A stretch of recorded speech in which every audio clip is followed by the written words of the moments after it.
आज का हमारा ये एपिसोड सामान्य इतिहास पर आधारित है, जिसके अंतर्गत हम आधुनिक भारत को कवर करेंगे। चलिए शुरू करते हैं। साल 1913 में गठित बिहार विधान परिषद में कितने सदस्य थे? तो सही आंसर है 43।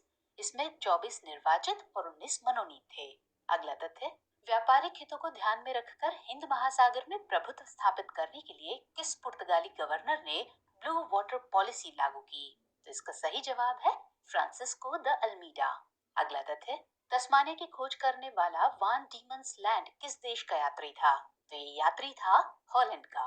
अगला सवाल, 1503 ईस्वी में भारत के कोचीन में स्थापित पुर्तगालियों की पहली फैक्ट्री का निर्माण किसने करवाया? इस फैक्ट्री का निर्माण करवाने वाला था अल्फांसो द अल्बुकर्क। आगे बढ़ते हैं। 1707 में किस मुगल शासक के समय मराठा सरदार संभाजी के बेटे शाहू जी को मुगल कैद से आजाद कर दिया गया? तो इसका उत्तर है बहादुर शाह प्रथम। अगला तथ्य, बहादुर शाह प्रथम ने किस सिख गुरु के सम्मान में उसे खिलत एवं उच्च मनसब प्रदान किए? तो सिख गुरु थे गुरु गोविंद सिंह, जो कि सिखों के 10वें गुरु हैं। आगे बढ़ते हैं। आमेर के राजा सवाई जयसिंह किस मुगल शासक के समय मालवा का सूबेदार नियुक्त हुआ? तो मुगल शासक था जहांदार शाह। आगे, मुगल शासक जहांदार शाह ने किसे गुजरात का सूबेदार नियुक्त किया था? तो वो थे मारवाड़ के शासक अजीत सिंह। चलिए आगे बढ़ते हैं। मुगल शासक जहांदार शाह को गद्दी से हटाकर फर्रुखसियर को गद्दी पर बैठाने वाले सैयद बंधुओं का क्या नाम है? तो ये सैयद बंधु थे अब्दुल्ला खां और हुसैन अली बाराह। आगे, 1739 ईस्वी में किस मुगल शासक के समय नादिर शाह का हमला हुआ? तो मुगल शासक था मोहम्मद शाह। अब नादिर शाह से जुड़ा अगला तथ्य, नादिर शाह द्वारा लूटे गए शाहजहां के रत्न जड़ित मयूर सिंहासन का क्या नाम था? तो इस सिंहासन का नाम था तख्ते ताऊस। अगला तथ्य, किस मुगल शासक के दौर में अंग्रेजों ने दिल्ली को अपने अधीन कर लिया? इसका सही जवाब है शाह आलम द्वितीय। अगला प्रश्न, अंग्रेजों के संरक्षण से गद्दी पर बैठने वाला पहला मुगल बादशाह कौन था? तो मुगल बादशाह था अकबर द्वितीय।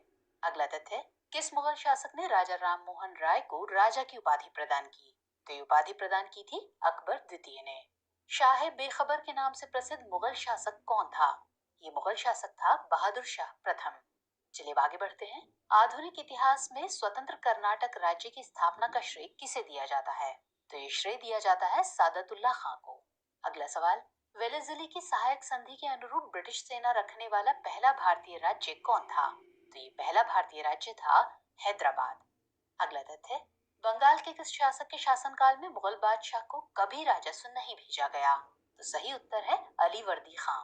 अगला प्रश्न, बंगाल के ठेके पर भू राजस्व वसूली की नई प्रणाली इजारा व्यवस्था शुरू करने वाला नवाब कौन था? तो ये नवाब थे मुर्शिद कुली खां। अगला तथ्य, बंगाल के किस नवाब ने 1751 में मराठों को उड़ीसा प्रांत और सालाना चौथ देना स्वीकार किया? तो ये नवाब थे अलीवर्दी खां। अगला तथ्य, 1856 में किस वायसराय ने आउटरम की रिपोर्ट के आधार पर कुशासन का आरोप लगाया और उसे अंग्रेजी साम्राज्य में मिला लिया? तो ये वायसराय था लॉर्ड डलहौजी। अगले तथ्य की तरफ रुख करते हैं। हैदर अली ने किस वर्ष नंदराज को सत्ता से बेदखल कर मैसूर राज्य पर अधिकार किया? तो ये साल था 1761 ईस्वी। अब आगे बढ़ते हैं। 1780 से 1784 तक लड़े गए द्वितीय आंग्ल मैसूर युद्ध के समय भारत में ब्रिटिश गवर्नर जनरल कौन था? तो ये गवर्नर जनरल था वॉरेन हेस्टिंग्स। मैसूर से जुड़ा ही अगला सवाल, मैसूर के किस शासक को विदेश व्यापार को बढ़ावा देने के लिए विदेशों में दूध भेजने का श्रेय प्राप्त है? इस शासक का नाम है टीपू सुल्तान। अगला तथ्य, खगोल शास्त्र संबंधी पर्यवेक्षण में मदद के लिए सवाई राजा जयसिंह ने किस नाम से सारणियों का एक सेट तैयार करवाया? ये नाम था जिज मोहम्मद शाही। अगला प्रश्न, सिख धर्म के संस्थापक गुरु नानक देव किस मुगल शासक के समकालीन थे? तो गुरु नानक देव समकालीन थे बाबर और हुमायूं के। अगला तथ्य, अमृतसर शहर की स्थापना किसके द्वारा की गई? तो शहर की स्थापना की थी गुरु रामदास ने, जो सिखों के चौथे गुरु हैं। अगला प्रश्न, विचित्र नाटक किसकी आत्मकथा है? ये आत्मकथा है गुरु गोविंद सिंह की, जो कि सिखों के 10वें और अंतिम गुरु थे। अगला तथ्य, आधुनिक इतिहास में किसकी सेना को भारतीय पृष्ठभूमि में ब्रिटिश फ्रांसीसी सैन्य व्यवस्था और एशिया की दूसरी सबसे कुशल फौज कहा जाता था? ये फौज थी रणजीत सिंह की। अगला तथ्य, किस यात्री ने पंजाब के शासक महाराजा रणजीत सिंह की तुलना नेपोलियन से की थी? ये यात्री था विक्टर जाकमा, जो एक फ्रांसीसी यात्री था। आगे बढ़ते हैं। महाराजा रणजीत सिंह से पूर्व सिख साम्राज्य कितने मिसलों में संगठित था? तो तब सिख साम्राज्य 12 मिसलों में संगठित था। अगला तथ्य, किस मराठा पेशवा ने अपना मुख्यालय पूना को बनाया?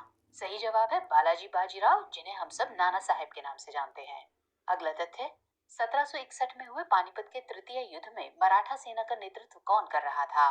तो ये नेतृत्व करता थे सदाशिव राव भाऊ। अगला सवाल, मराठा सरदार होलकर का संबंध किस क्षेत्र से था? सही आंसर है इंदौर। अगला तथ्य, 1817 में किस संधि के माध्यम से पेशवा को मराठा संघ की प्रधानता छोड़नी पड़ी? ये संधि थी पूना की संधि। अगले तथ्य की तरफ रुख करते हैं। भारतीय क्षेत्र में डचों ने अपना पहला कारखाना कहाँ स्थापित किया? ये जगह थी मसूलीपट्टनम और ये कारखाना स्थापित किया गया था 1605 में। अगला तथ्य, भारत आने वाले यूरोपियों में किसने सबसे पहले मसालों के बदले सूती कपड़े को अपने व्यापार का प्रमुख माध्यम बनाया? तो ये यूरोपियन थे डच। अगला सवाल, किस मुगल शासक के काल में वर्ष 1608 में सूरत में ईस्ट इंडिया कंपनी द्वारा अपनी पहली फैक्ट्री का निर्माण किया गया? इस मुगल शासक का नाम है जहांगीर। अगला सवाल, अंग्रेजों ने किस युद्ध में डचों को पराजित कर भारत में उसकी शक्ति को खत्म कर दिया? ये युद्ध था बेदरा का युद्ध, जो कि 1759 में हुआ। अगला प्रश्न, 1698 में बंगाल के किस मुगल सूबेदार ने ईस्ट इंडिया कंपनी को सुल्तानती, कोलिकाता व गोविंदपुर की जमींदारी प्रदान की? इस सूबेदार का नाम था अजीमुशान। अगला सवाल, ईस्ट इंडिया कंपनी को बंगाल में शुल्क मुक्त व्यापार करने का अधिकार किस मुगल बादशाह से प्राप्त हुआ था? सही जवाब है फर्रुखसियर। अगला प्रश्न, बंगाल के नवाब और अंग्रेजों के बीच प्लासी की लड़ाई कब शुरू हुई? तो ये प्रसिद्ध लड़ाई शुरू हुई थी 23 जून 1757 को। अगला तथ्य, बंगाल के किस नवाब ने अपनी राजधानी मुर्शिदाबाद से हटाकर मुंगेर स्थानांतरित कर ली? इस नवाब का नाम है मीर कासिम।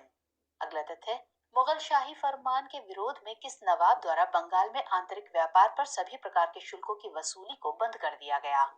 इसका भी सही आंसर है मीर कासिम। अगला तथ्य देखते हैं। 1764 में हुए बक्सर के युद्ध में अंग्रेजी सेना का नेतृत्व कौन कर रहा था? इसका सही आंसर है हेक्टर मुनरो।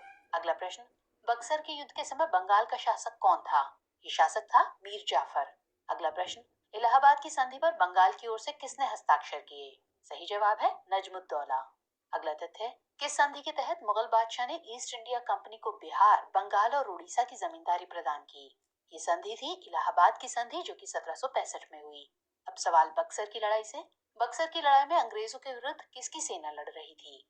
तो ये सेना थी अवध के नवाब शुजाउद्दौला की। अगला सवाल, किस संधि से बंगाल में द्वैध शासन की शुरुआत मानी जाती है? इसका सही जवाब है इलाहाबाद की संधि। अगला प्रश्न, बक्सर की लड़ाई के बाद बंगाल में अपनी सत्ता मजबूत करने के लिए ईस्ट इंडिया कंपनी ने कौन सी नीति अपनाई? तो ये नीति थी घेरे की नीति। अगला प्रश्न, ब्रिटिश उपनिवेशवाद के तहत भारत में अंग्रेजों की आर्थिक नीतियों के कितने चरण माने जाते हैं? तो सही आंसर है 3 चरण, और ये हैं व्यापारिक पूंजीवाद, औद्योगिक पूंजीवाद और वित्तीय पूंजीवाद। अगले तथ्य की तरफ बढ़ते हैं। भारतीय धन के बहिर्गमन के प्रति लोगों का ध्यान आकर्षित करने के प्रथम प्रयास का श्रेय किसे दिया जाता है? इसका सही जवाब है दादा भाई नौरोजी, और इससे जुड़ी इनकी पुस्तक है the poverty and un British rule in India. अगला तथ्य, भारत में सर्वाधिक रेलवे लाइन का विस्तार किस वायसराय के काल में हुआ? तो ये वायसराय था लॉर्ड कर्जन। अगला प्रश्न, भारत में भाप से चलने वाली रेलगाड़ी चलाने का पहला प्रस्ताव कब आया? सही वर्ष है 1853। अगला तथ्य, भारत में आधुनिक डाक प्रणाली का विकास और डाक टिकट का प्रचलन करने का श्रेय किसे दिया जाता है? तो ये श्रेय प्राप्त है लॉर्ड डलहौजी को। अगला प्रश्न, ब्रिटिश कालीन भू राजस्व व्यवस्था में स्थायी बंदोबस्त के तहत भूमि का मालिकाना हक किसे प्राप्त था? तो इस व्यवस्था के तहत मालिकाना हक प्राप्त था जमींदार को।